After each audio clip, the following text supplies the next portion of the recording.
عبد الباری کے سامنے فائنلی شمیم کی اصلیت آ جائے گی اور اس دفعہ وہ شمیم کو معاف کرنے والا نہیں ہے۔ کشف کی دفعہ تو وہ پھر بھی شمیم کے ساتھ لحاظ کر جاتا تھا، لیکن اب بات عبد الباری کی بیٹی پہ آئی ہے تو وہ شمیم کو اچھا خاصا بے عزت کرنے والا ہے۔ ایک طرف تو عبد الباری شمیم کو اس کی اوقات دکھانے والا ہے اور دوسری طرف اس نسیم کو بھی اس کا شوہر صادق اس کی اوقات دکھانے والا ہے۔ سب سے پہلے تو شمیم گھر میں اس بات پہ ہنگامہ آرائی کرتی ہے کہ بچہ ہو جانے کے بعد آخر کشف کو پھر سے یونیورسٹی جوائن کرنے کی ضرورت ہی کیا ہے؟ عورت کا کام تو گھر اور بچے سنبھالنا ہے۔ اب کیا کشف کی بچی کو میں سنبھالوں گی؟ بھائی مجھ سے تو یہ سب نہیں ہوگا۔ عبد الباری کو شمیم کی اس بات پر بہت افسوس ہوتا ہے کیونکہ اسے تو اپنی بہن پر بہت مان تھا، لیکن وہ سب نوٹ کر رہا ہے کہ پہلے آئرہ کے پیدا ہونے پہ بھی شمیم آپا نے جس طرح سے ناگواری کا اظہار کیا تھا کہ بیٹا ہوتا تو کوئی خوشی بھی مناتے، بھلا بیٹی کی پیدائش پہ کیا خوشی۔ بہرحال عبد الباری اپنی بہن کو سنا دیتا ہے کہ آپ اگر آئرہ کو نہیں سنبھال سکتی تو آپ کو فکر مند ہونے کی ضرورت نہیں ہے، میں آئرہ کے لیے کچھ اور بندوبست کر لوں گا، لیکن میں نے کشف سے وعدہ کیا تھا اور میں اپنا وعدہ ضرور پورا کروں گا اور کشف یونیورسٹی ضرور جائے گی۔ عبد الباری سوچ لیتا ہے کہ کشف کی یونیورسٹی ٹائمنگ میں آئرہ کو ہم اس کی نانی کے پاس چھوڑ دیا کریں گے اور کشف کو بھی عبد الباری خود پک اینڈ ڈراپ دینے کی ڈیوٹی دے گا۔ لیکن پھر جب عبد الباری یونیورسٹی میں مرتضیٰ کو دیکھتا ہے، کیونکہ مرتضیٰ پاکستان واپس آ کے یونیورسٹی جوائن کر چکا ہے، تو عبد الباری کو کافی انسیکیورٹی کا احساس ہوتا ہے اور یہ خیال بار بار آتا ہے کہ کشف تو مرتضیٰ سے محبت کرتی تھی، مجھ سے تو اس کی زبردستی کی شادی تھی، اور پھر اس کے دماغ میں اپنی بہن شمیم کی باتیں بھی گھومتی رہتی ہیں کہ عبد الباری تم میرے حکم کے خلاف جا کے کشف کو یونیورسٹی واپس بھیج تو رہے ہو، لیکن کل کو تمہیں پچھتانا پڑے گا اور پھر میرے پاس روتے ہوئے مت آنا۔ اب عبد الباری جب آفس سے گھر آتا ہے اور کشف ابھی تک گھر نہیں پہنچی تو شمیم کو ایک دفعہ پھر باتیں کرنے کا موقع مل جاتا ہے کہ تمہیں کشف کے ماضی کا پتہ نہیں ہے،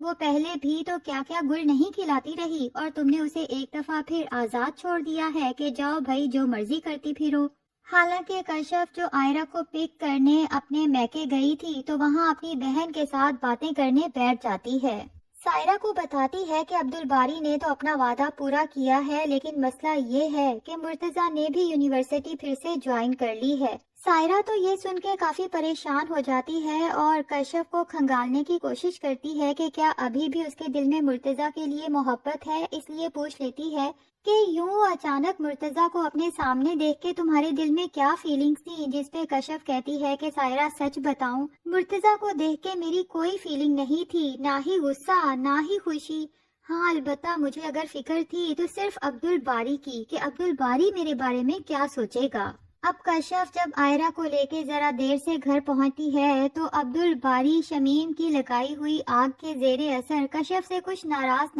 سا ہوتا ہے۔ ویسے بھی صبح وہ مرتضیٰ کو تو کشف کے سامنے کھڑا دیکھ ہی چکا ہے۔ کشف جب عبد الباری کو یوں چپ چپ دیکھتی ہے تو کافی ٹینشن میں آ جاتی ہے، جبکہ مرتضیٰ بھی اپنے گھر جا کے اپنی ماں سے کچھ خفا سا ہوتا ہے اور کہتا ہے کہ آپ کی ایک ضد کی وجہ سے نہ تو کشف خوش ہے نہ ہی آپ کا بیٹا۔ دوسری طرف کشف ہے جو عبد الباری کا دل صاف کرنے کی کوشش کرتی ہے، اسے صفائیاں دینے کی کوشش کرتی ہے اور پوچھ ہی لیتی ہے کہ آپ مرتضیٰ کی وجہ سے مجھ سے ناراض ہیں، تو اس بار عبد الباری بول ہی دیتا ہے کہ ہاں ظاہر ہے کہ اپنی بیوی کو کسی اور کے ساتھ دیکھ کے میں خوش تو نہیں ہوں گا نا۔ تو کشف بجائے ایموشنل ہونے کے عبد الباری کو اپنے پاس بٹھاتی ہے اور اسے آرام سے سمجھانے کی کوشش کرتی ہے۔ سب سے پہلے تو اسے اپنی محبت کا یقین دلاتی ہے کہ عبد الباری ٹھیک ہے مرتضیٰ میرا ماضی تھا، میں اپنے ماضی پہ بہت شرمندہ ہوں، لیکن ایک بات یاد رکھو کہ میرا آج اور مستقبل صرف اور صرف تم اور آئرہ ہو،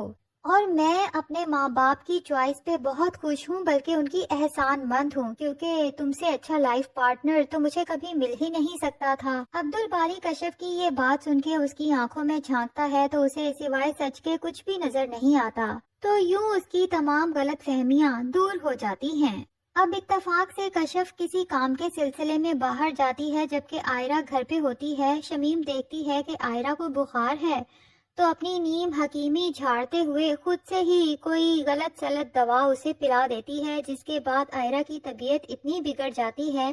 کشف واپس آتی ہے تو آئرہ کوئی رسپانس ہی نہیں کرتی، جیسے بے ہوش ہو چکی ہو۔ کشف کے تو ہاتھ پاؤں پھول جاتے ہیں۔ صادق اتنے میں گھر آتا ہے تو کشف اسی سے کہتی ہے کہ صادق بھائی پلیز جلدی ہاسپٹل چلیں۔ کشف کو یوں روتا دیکھ کے نسیم بھی خاصی پریشان ہو جاتی ہے اور اسے بھی اپنی بہن شمیم پہ ہی غصہ آتا ہے کہ بھلا اسے اپنی ڈاکٹری جھاڑنے کی کیا ضرورت تھی، جبکہ شمیم ٹھٹائی سے نسیم کو ہی ڈانٹتے ہوئے کہتی ہے کہ میرے ساتھ زیادہ فضول باتیں کرنے کی ضرورت نہیں ہے، میرا کئی سال کا تجربہ ہے اور میں نے بالکل ٹھیک دوائی دی تھی۔ اب صادق اور کشف ہاسپٹل ایمرجنسی میں آئرہ کو چیک اپ کے لیے لے کے جاتے ہیں کہ اتنے میں عبدالباری بھی گھر پہنچ جاتا ہے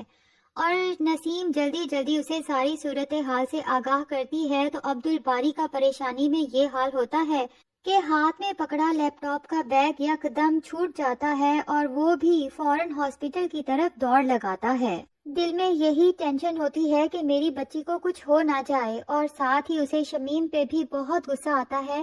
کہ میری بیٹی کو غلط سلط دوائی دینے کی، اپنے تجربے جھاڑنے کی آخر اسے ضرورت ہی کیا تھی۔